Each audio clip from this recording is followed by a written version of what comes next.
This big beefy subwoofer is the Sparked Innovations SQL 2000. Let's crack open the box and see what this thing is all about. It's packed in this giant chunk of styrofoam. I like seeing that, especially for a big heavy subwoofer like this. If it's not well packaged, it's not going to survive shipping.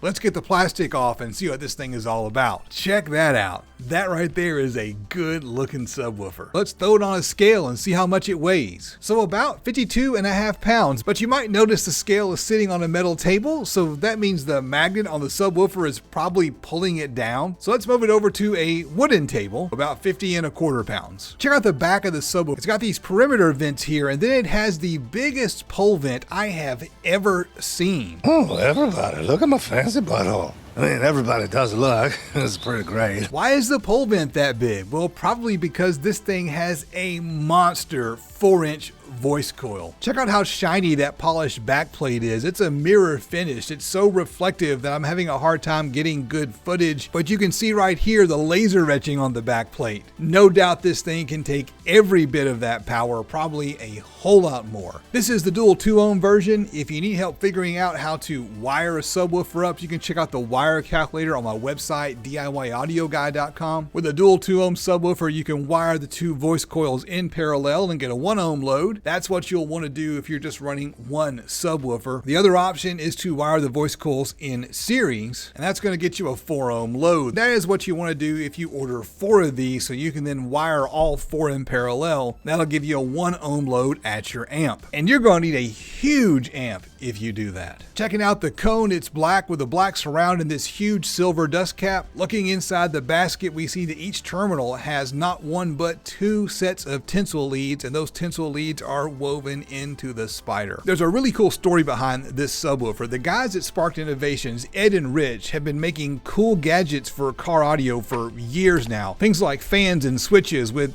cool names. They call their fan the fanny, and they call their larger fan the big fat fanny. They're making a butt joke for those who don't understand. They decided to launch their own line of speakers, and they started off with this massive subwoofer called the Bass Blaster. And they are phenomenal subwoofers. I got to hear them in action last summer at the Excess Power Show, and let me tell you, these things mean business.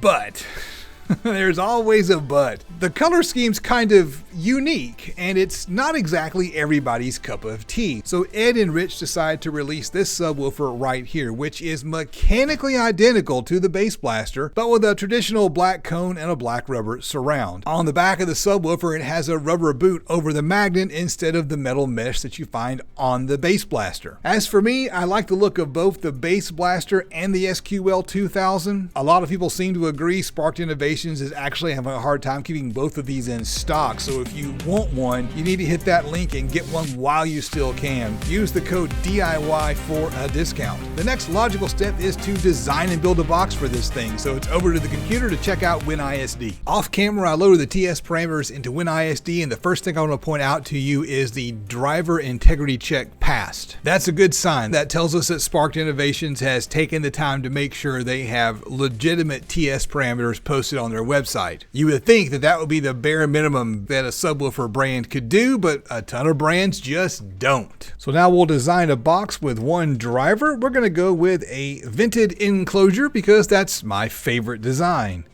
WinISD will let you choose an alignment. It really doesn't matter which one you pick because we're going to tinker with it here in a minute anyway. So we'll hit next, and we'll give it a name. If you go to the Sparked Innovations website, they'll give you some example enclosures. Let's take a look at this one here, the flat response. A volume between 2.75 and 3.5 cubic feet with a single 4-inch round port, tuned to 22 hertz. So we'll make the box maybe 3.25, and we'll tune to 22 hertz, and we'll go over here and we will do a 4-inch vent. Okay, that's kind of cool. Boost is going to peak at about 1.5 decibels around 38 hertz. But look at the F3, about 18 hertz. That's fantastic. This would be great for a home theater build. Let's go over to signal. I always do my signal at 80% of the maximum power, so that'll be 1600 watts. And then from there, we'll hit the rear port air velocity. I wouldn't recommend a single 4-inch port for this because that's some pretty gnarly airspeed. Let's take a look at a couple of the other recommended enclosures from their website. Let's try the loud bass response. Why don't we try about a 5 cubic foot enclosure with a 6-inch port tuned to 32 hertz. So we'll bump the volume up to 6 cubic feet and the tuning frequency to 32, and wow, that's going to give you almost 10 dB of gain at 33 hertz. So if you're trying to win a contest, that's what you want right there. That's pretty wild. Why don't we try this? I'm going to try a 30 hertz tune, and I'm going to bring that enclosure size down to about 4 cubic feet. Check that out. That gives us 7 dB of gain at around 32 hertz with an F3 of 23 hertz. That's wild. I like the way this thing models. You can make this subwoofer do pretty much anything. It does really well tuned very low for like a home theater setup. It does really well tuned peaky and boomy for like a car audio contest. That's a pretty versatile subwoofer. Clearly some thought went into the design. So what I'm going to try is I'm going to try a 4 cubic foot box tuned to 30 hertz with a 3-inch wide by 16-inch tall vent that's going to be 30 inches in overall total length. I'll pop over to my website and bust out a really quick cut sheet for you now. So here's the cut list generator on my website, and what I want to point out is all of the example boxes here all show a vertical slot port. This thing's not designed to give you horizontal slot ports or a port on the side of the box or anything like that, just a front-facing vertical slot port. I'm working behind the scenes on some updates to the website so it's a little bit more versatile. So the basic idea here is you enter how wide you want your enclosure to be. So what we have here is a 15-inch subwoofer. It needs to be wide enough for the subwoofer and the port to face in the front. It's going to be a big box, so why don't we go ahead and go with 36 inches wide. The enclosure height, so I'm thinking we go with 17.5, and we'll do a 3-inch port width, and we'll do a maximum depth of 24. We're going to target 4 cubic feet for our airspace. The subwoofer displacement, I have no idea how much space the subwoofer takes up inside the enclosure. I'm going to go with 0.15. Using 3/4 inch material, we're going to tune it to 30 hertz. I'm not going to hit the double baffle button at this time. The subwoofer mounting depth is just a hair less than 10 inches. I think it's 9.6. The cutout diameter, 14.125, and we're doing one subwoofer. The outside diameter is like 15 1/3, so I'm going to call it 15.5. And I want the simplest cut list possible, my no router cut list. We'll hit generate cut list and it immediately generates a cut list. 36 by 17.5 by 17.5. The top and the bottom are going to be the exact same size. The back piece is going to run the full length of the back of the enclosure, and the left and the rights are going to be the depth minus one material thickness, 0.75 in this case, and everything else is going to be 16 inches tall. Everything here seems reasonable to me. Let's drop this into SketchUp and see what it looks like. Here's what the box might look like. I did the boring part off camera. So what we've got here is a 36-inch wide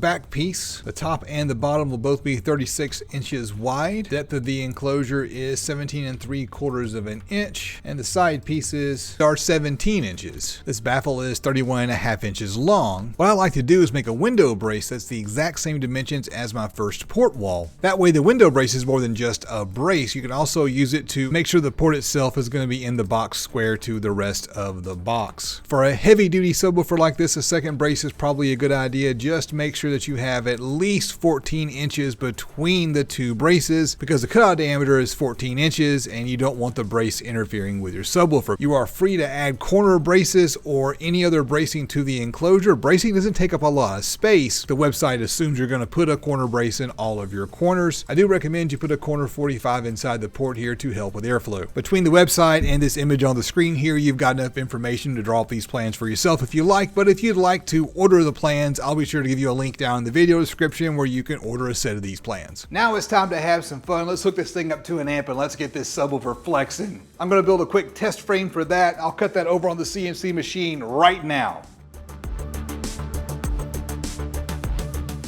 All right, here's that test frame, and it doesn't quite fit. It needs to be just a hair bigger. So it's over to the router table where I'm going to use my rabbit bit to make a 1/8 inch cut all the way around that hole. When you do that, you actually take out a 1/4 inch of material. So the cutout's going to be 14.25 inches.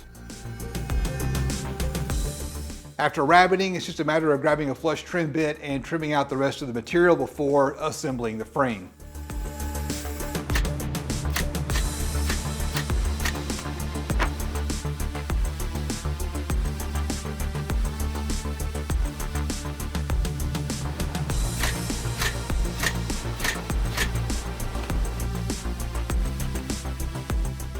Okay, with the frame assembled, it's time to wire this thing up. I want to show you just how big and beefy these wire terminals are. This is 8-gauge wire and it fits with room to spare. But I'm not using this stuff right now. I'm going to use 12-gauge wire because I'm not throwing full power at the subwoofer, so 12 gauge is fine. And 2 pieces of 12-gauge wire fit just fine in these big beefy wire terminals.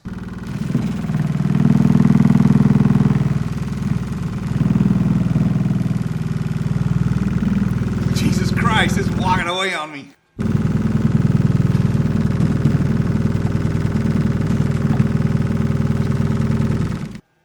$30. $35.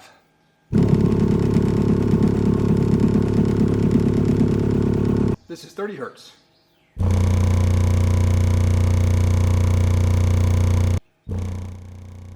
Before I go, I want to say thank you to all of my patrons with a big bonus shout out to Brian, Joe, and Bo. I'm Justin. This is the DIY Audio Guy YouTube channel, and I will see you on the next adventure.